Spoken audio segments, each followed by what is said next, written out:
Carl de Saint-Félix-de-Valois. Beaucoup de traits d'union à mon goût. Je pense toujours à ma dactylo, moi. Tu mets ça en majuscule, là, tu débarques majuscule, tu rembarques. Ah, c'est incroyable parce que c'est pas un ordinateur, là, la dactylo, le trait d'union, il est minuscule. En tout cas, moi, je me comprends, là. Je suis sûre qu'il n'y a pas beaucoup de monde qui me comprennent quand je parle de dactylo. Carl, je suis dans les démarches pour louer sur option d'achat un commerce. Entre parenthèses, vous avez mis un garage mécanique automobile. Et le propriétaire me demande de payer les taxes municipales et scolaires pendant la location. OK. Première question, est-il en droit de me demander de payer les taxes pendant la durée de la location?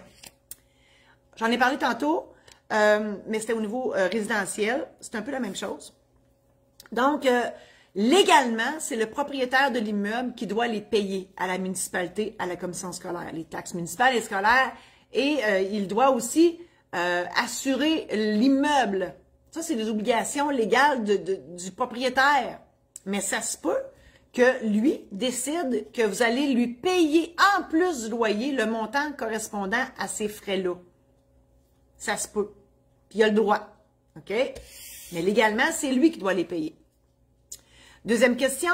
Y a-t-il d'autres taxes ou frais secondaires qu'il pourrait me réclamer à part le loyer et ce, après la signature du bail devant notaire? Après, non. Tout ça doit se décider au moment, avant la signature.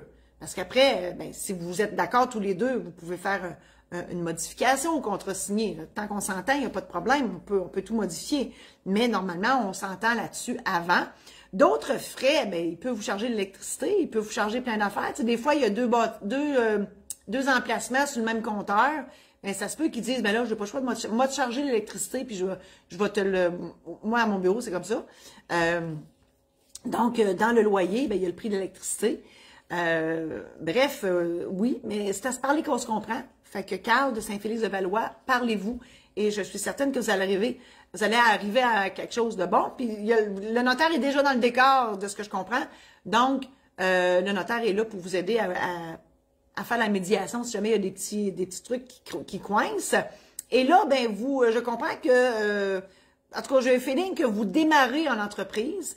Je vous suggère ma formation en démarrage d'entreprise. Si ça vous intéresse, ça dure 2-3 heures, là, et je vous parle, et je vous explique en long et en large et en travers qu'est-ce que vous devez savoir quand vous démarrez en entreprise, impôts, taxes, toute la patente, toutes les options qui s'offrent à vous aussi. Donc, communiquez avec moi avec le petit truc contact, le lien est déjà là, et je vous en parle plus avant.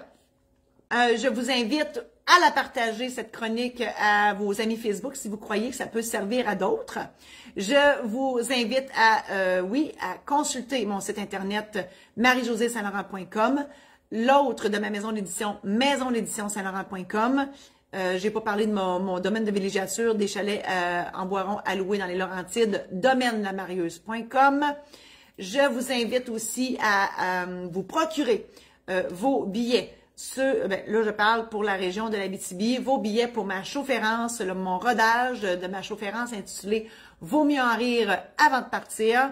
Rodage, donc on ne sait pas ce qui va arriver là-dedans. Tout peut arriver dans un rodage. On sait quand ça commence, on ne sait pas quand ça finit. Voilà, sur Marie-Josée Saint-Laurent, /chaufférence. Merci infiniment et à la semaine prochaine.